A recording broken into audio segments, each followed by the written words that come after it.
प्रदेश में मानसून पूरी तरह सक्रिय है और करनाल में यमुना नदी के बढ़ते जलस्तर की आशंका को देखते हुए सिंचाई विभाग ने बाढ़ से बचाव के इंतजाम तेज कर दिए हैं।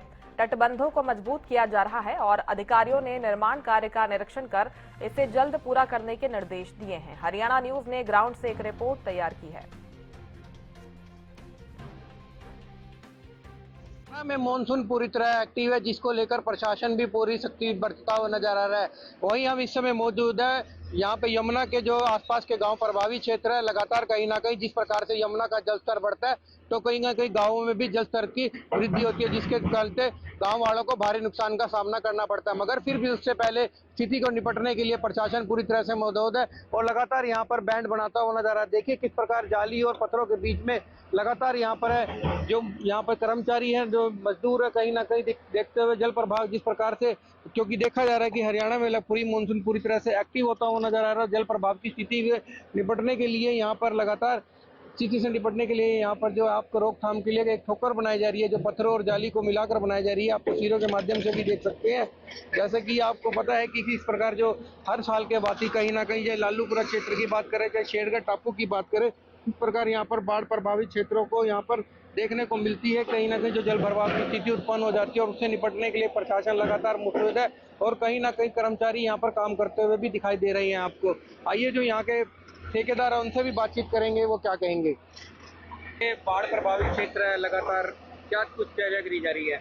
ये मजबूती के लिए किया जा रहा है, कटाव के लिए जी, कटाव के लिए किया जा रहा है, क्योंकि देखा जाता है कि हर साल कहीं ना कहीं जैसे जल प्रभाव होता है यमुना का जलस्तर बढ़ जाता है जी। इसी के लिए ये कटाव जो खेती है वो कटाव के लिए कटाव में जाती है, वो कटाव के लिए ये बांध लगाया जा रहा है। कब से लगा रहे हो और ये कब तक चलेगा ये आपका? ये पाँच एक दिन का काम रह रहा है सिर्फ यहाँ पे। 5 एक दिन में खत्म हो जाएगा। किलोमीटर का ये जो आप कर रहे हैं? ये हमारे पास है 4 ठोकर। 4 ठोकर जी। ये कितना एरिया कवर करेगी? ये 200 लगभग 500 फुट 500 फुट एरिया बनेगी। कहीं ना कहीं इससे बचाव कार्य राहत मिलेगी बिल्कुल मिलेगी। क्या नाम है आपका? मेरा नाम है जी रणधीर सिंह। जैसा कि आपने यहाँ पर जो ठेकेदार थे वो लगातार कह रहे हैं कि जो 500 फुट का जो एरिया है हम यहाँ पर कवर करते नजर आ रहे हैं, क्योंकि ज़्यादातर देखा गया है कि यहीं से जल भराव की स्थिति होती है और गांव में यहाँ पर पानी जो बढ़ता है, क्योंकि देखा जाता है कि लगातार जिस प्रकार से मौसम एक्टिव होता कहीं ना कहीं करनाल में भी जल भराव की स्थिति देखने को मिली।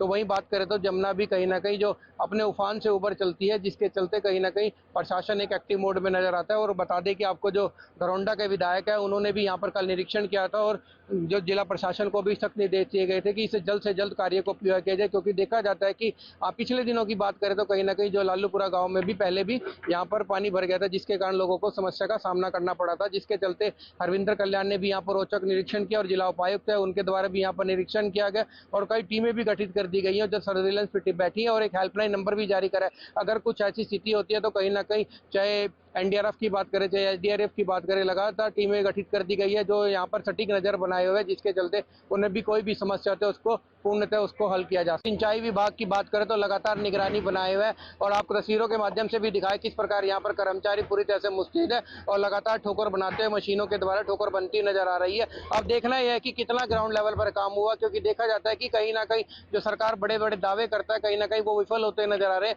अब तक देखा जाएगा कि बचाव कार्य कितना राहत सिद्ध होगा। करनाल से हरियाणा न्यूज के लिए विकास कुमार की रिपोर्ट।